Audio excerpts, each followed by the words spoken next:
Simply put, what is real estate?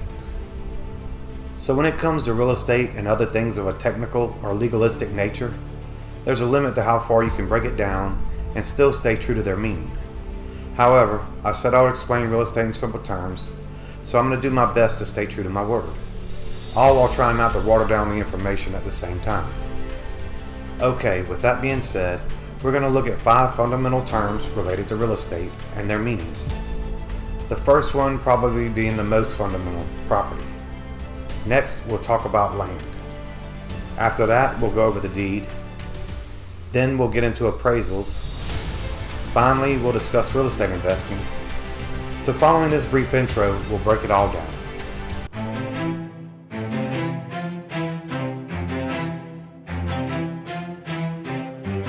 First off, I just wanted to give a shout out to all the real estate curious out there who are joining us for our latest edition of Real Estate Jargon.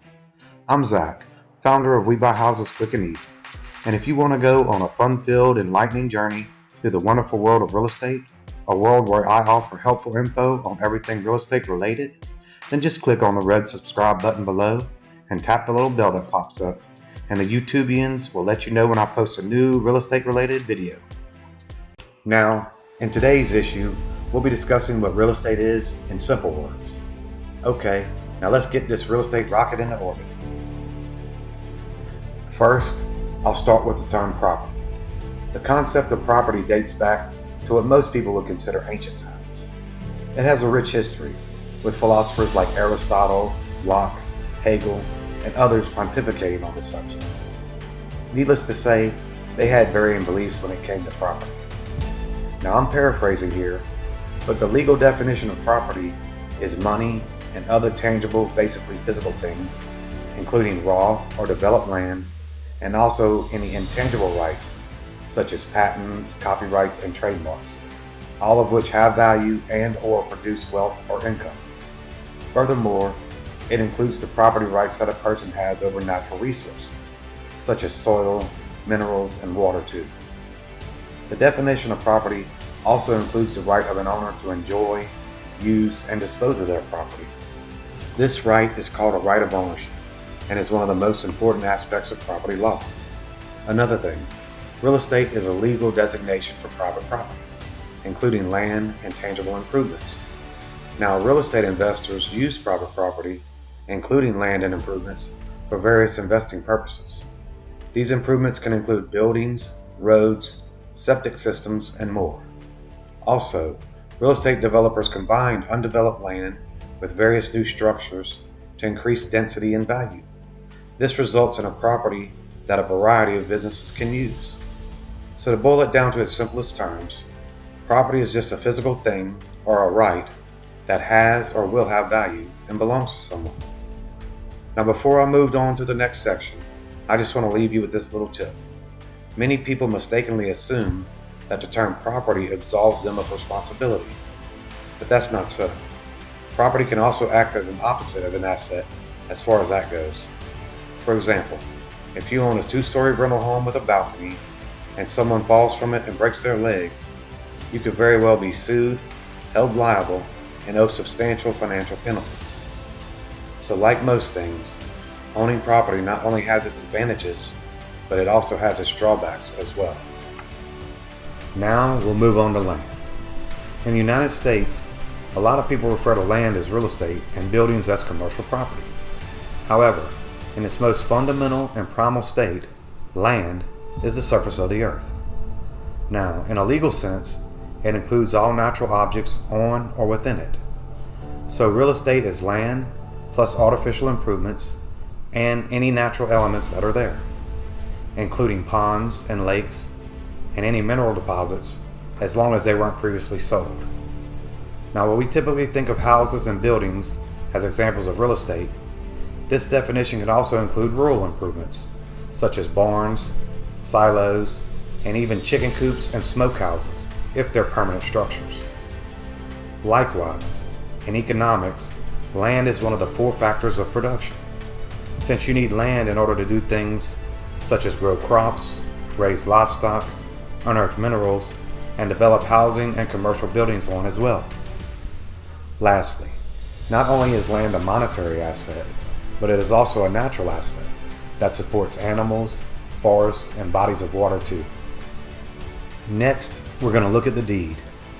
A deed is a legal document in which ownership of a property is transferred from one person, company, or entity to another. The deed also includes details such as the date, parties' names, recitals, and consideration. In some states, the grantor's deed defines the property. Now in Florida, a deed must be signed and witnessed by the grantor and at least one other person. The grantor must have freely intended to transfer the property, and the deed should be recorded in the local registry of deeds. It is a legal document that serves as proof of ownership, whereas the title is used to grant the right of use and possession. The deed is filed in a recorder's office and has a history of previous owners, and the original copy is returned to the owner once it has been recorded. The deed must also be authentic to show true ownership. Although a deed still does not always guarantee that someone has ownership of a property. Therefore, it is important to thoroughly research the property you wish to buy prior to purchasing. We're up to appraisals now. I'm going to put a link in the resource section under this video to an article that gives the Fannie Mae guidelines for appraisers. Okay, so residential real estate appraisals are based on past sales in a particular area around the subject property, usually staying within a 1-mile radius. Appraisers also consider demographics and the growth of a neighborhood, as these factors can affect the price of a property.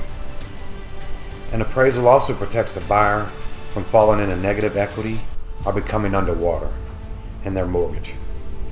It usually prevents the mortgage company from lending more than what the home is worth as well. Now, when a home appraises for less than the asking price, it is said to have come in low. So understanding how these principles work will help you understand the value of a property. Finally, we'll discuss real estate investing. In addition to owning a home, you can also put money into buying a house for a rental. So speaking of putting money into buying a house, I'll put a link to my video, Is It Worth Putting Money into Buying a House?, below this video in the resources section, in case anyone is interested in learning more. Also, these are just mock real estate listings done for this video and demonstrative purposes. They're not real listings. Now getting back to it, you can also invest in other forms of real estate as a business venture. This type of business can involve developing or buying a commercial building and renting it out. So with this strategy, if you take on the role of property manager instead of hiring one, you will have to do marketing to find tenants, do background checks, create a list of reputable vendors, as well as some other things. This can require a lot of time, research, and work. You'll also have to deal with the taxes that go along with real estate investing, whether you try to do them yourself, which I definitely advise against, or hire a CPA or tax attorney. Now, despite all that, real estate can be a good investment, although there are some real estate strategies that are at higher risk than others, but they can still provide good returns if done correctly. In addition, real estate provides a great deal of security for a lot of wealthy people's money. Unlike stocks and bonds, the performance of their real estate investments usually don't react quite as badly to negative aspects of the economy. Stocks and bonds are often highly sensitive to interest rates and especially other economic factors. Real estate allows for diversification and can offer low risk and high returns.